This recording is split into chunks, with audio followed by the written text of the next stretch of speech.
comprehensive diagram illustrating the fundamental difference between the sandstone and carbonate reservoir. This graphic provides a concise yet comprehensive overview of how the positional environment influences the characteristics of these two major reservoir types, moving from the vertical stratigraphic profiles captured in a log to lateral distribution seen in the map of the facies and reservoir quality. We will systematically dissect each component of this diagram, proceeding from the top row downwards and examining the distinction between the sandstone system on the left and the carbonate system on the right. Sandstone reservoir versus carbonate reservoirs. The diagram is fundamentally a juxtaposition highlighting the contrasting characteristics of clastic, specifically sandstone and carbonate depositional system and their resulting reservoir properties. It organized the information into three horizontal panel. These facies logs, facies map, and reservoir map, allowing us to correlate vertical profile, lateral distribution, and reservoir quality for each system. The final one, facies logs. The top panel display idealized facies logs for representative sections of each reservoir types. A facies log is graphical representation of a vertical sequence of rocks detailing lithology, sedimentary structures, grain size for clastic, and texture for carbonates, and a geophysical log response. Here we see two key components, the gamma ray log and the lithological column with associated description. Gamma ray log, here this is a geophysical log that measure the natural radioactivity of the formation, and silica clastic rocks like sandstone clay minerals are typically more radioactive than quartz sands. Therefore a low GR log reading usually indicate a clean sands. Clean sands mean low clay content, which obtain correlate with the good reservoir potential.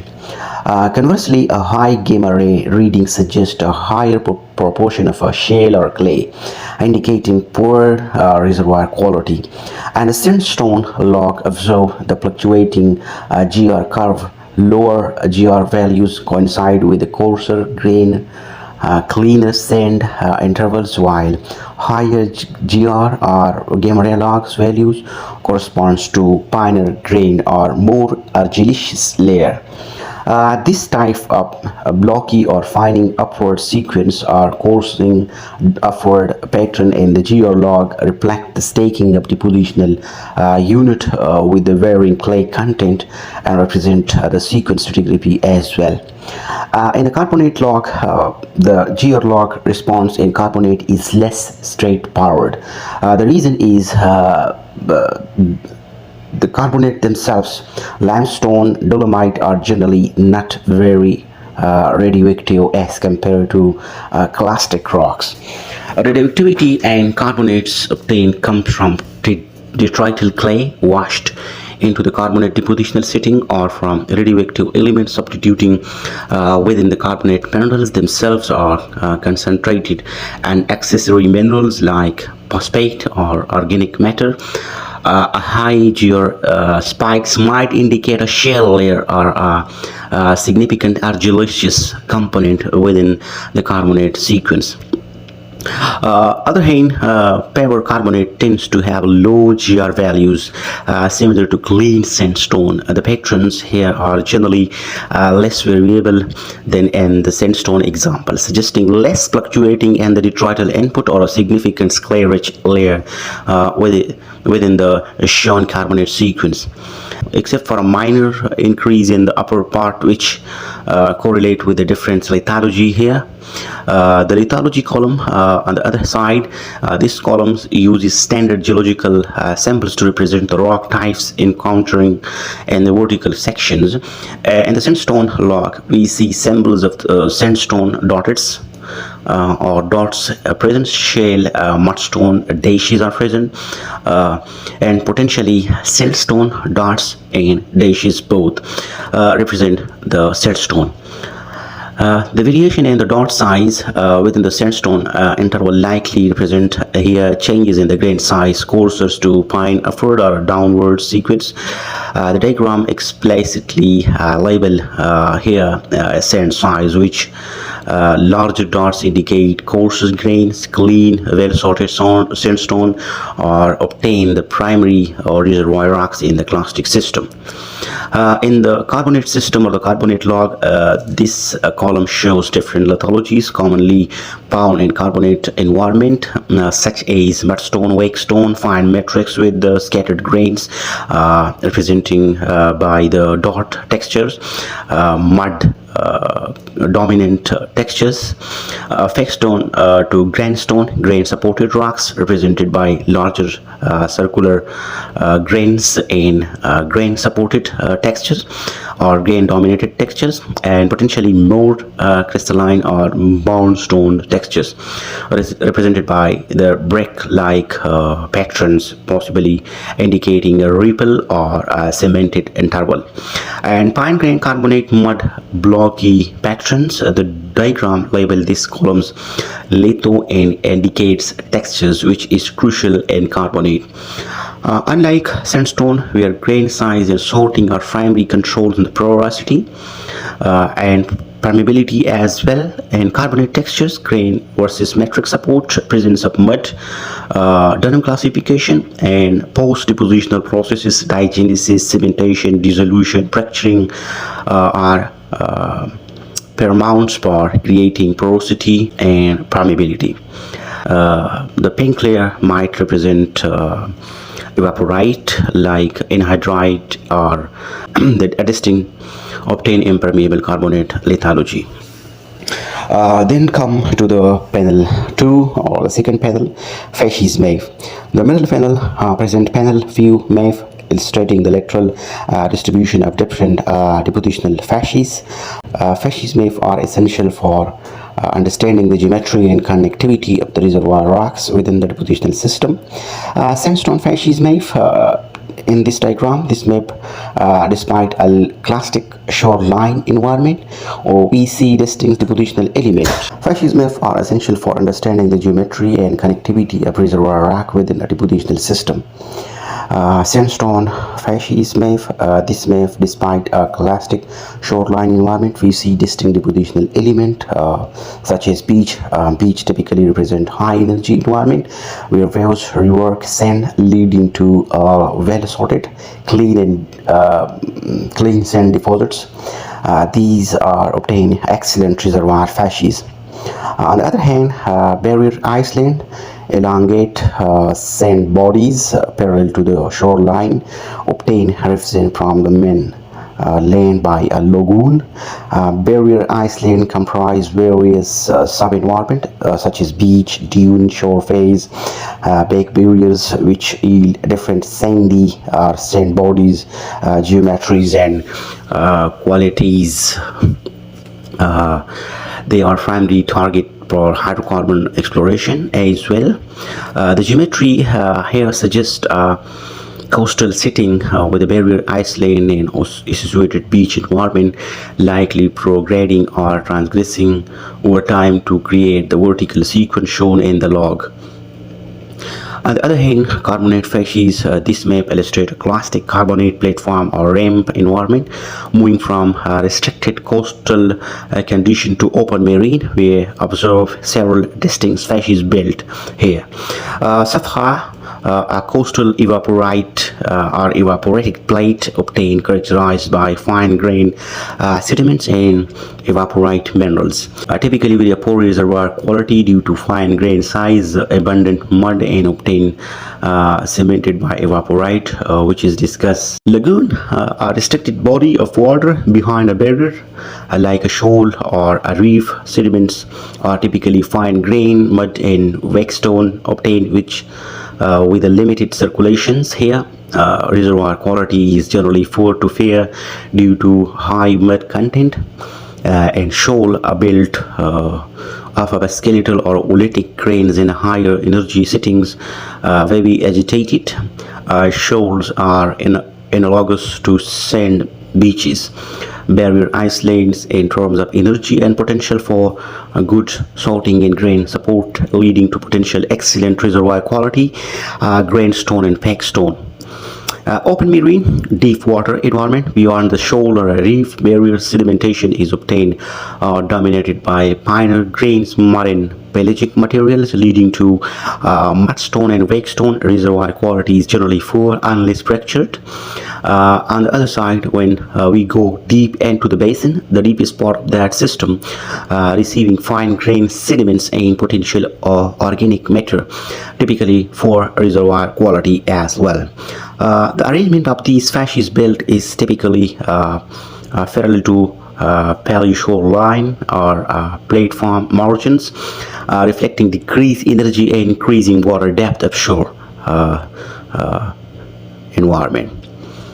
The panel 3 reservoir may come to this point. The more important is what we're targeting is to understand the reservoir quality.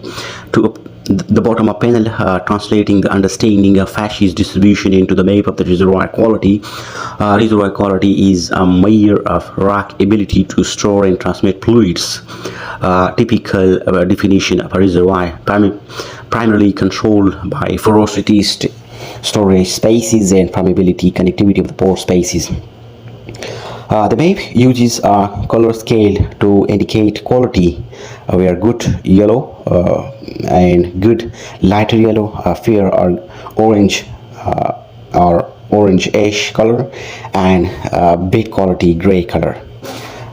In this particular example, Sandstone reservoir map observe how the area of very good and good reservoir quality directly correspond to the interpreted beach and barrier island facies shown in the facies map above. This is because the high energy processes in this environment lead to the deposition of clean, well-sorted sands with a good intergranular porosity and permeability. Area of the pair and good quality likely correspond to finer grain sediments, likely shales or silts deposits in the lower energy setting. Tidal flat, bake various areas are deeper water. The geometry of a good reservoir quality mimic the geometry of barrier island and beach, elongate thin and elongated sand bodies at that particular environment. Carbonate barriers are carbonate reservoirs. Carbonate reservoir map in the carbonate system, the very good and good reservoir quality is predominantly associated with the shoal facies. As discussed, high energy shoal deposits, grain supported textures, grindstone, packstone, while initially high intergranular porosity. Subsequent diagenesis increase the porosity, such as dissolution, toluminization, can further enhance or degrade this initial porosity, which is called primary porosity as well. After the diagenesis, the porosity produced is secondary porosity. The fair quality might be associated with the transitional facies or area where some porosity have been preserved or created in a wakestone or mudstone way by fracturing or a dissolution, which is obviously a secondary porosity. The bed quality corresponds to sabkhas, lagoon, open marine and basin facies where fine grain size, abundant mud and obtained clearly cemented cementation result in a very low porosity and permeability because of that fine grain material that is coming in a high energy condition. The bed quality corresponds to the sabkhas, lagoon, open marine and basin facies where fine grain size abundant. The geometry of good carbonate reservoir plane reflecting the linear or face reef shore geometries, which can be quite complex and less continuous than major clastic fairways.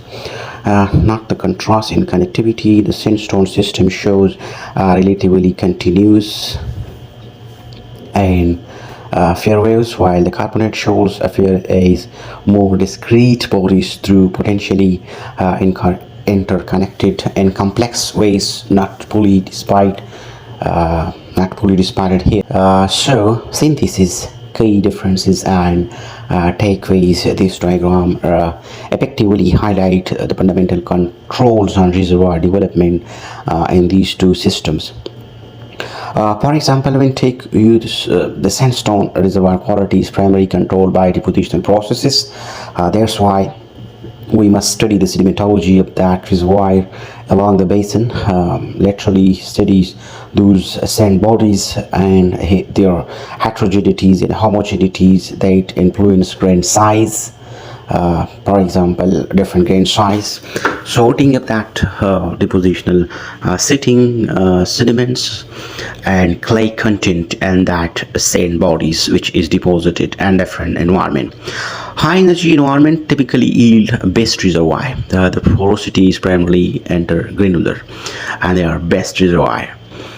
In terms of carbonate reservoir quality is a complex interplay of depositional textures, mud versus grain supported, skeleton versus non-skeleton components, and crucially diagenesis plays its important role. Diagenetic processes such as dissolution, cementation, dolomitization, fracturing can significantly enhance or destroy primary depositional porosity and create secondary porosity, for example, wugs, molds, and fractures, while high energy grain, baked stone, or grindstone facies are obtained the starting point for a good reservoir. Their ultimate quality is highly dependent on post-depositional alteration, which is the second porosity or the secondary porosity in the carbonate system. Carbonate porosity can be intergranular, intercrystalline, moldic, wuggy, or fracture related. The most important is micro and macro fractures porosity. Understanding the depositional environment and subsequent diagenetic history is paramount for predicting and characterizing reservoir quality in both sandstone and carbonate system. But the diagenetic overfront is obtained much more significance in complex in carbonates. This diagram provides a simplified but a powerful visual comparison of these concepts. That's why I select that to understand both the system in comparison with each other. I hope this detailed breakdown eliminates these key geological principles illustrating in this diagram. If you have any question, you can ask it in the comments, and don't forget to subscribe my channel. Thank you so much, and don't forget to subscribe GeoHub 75X.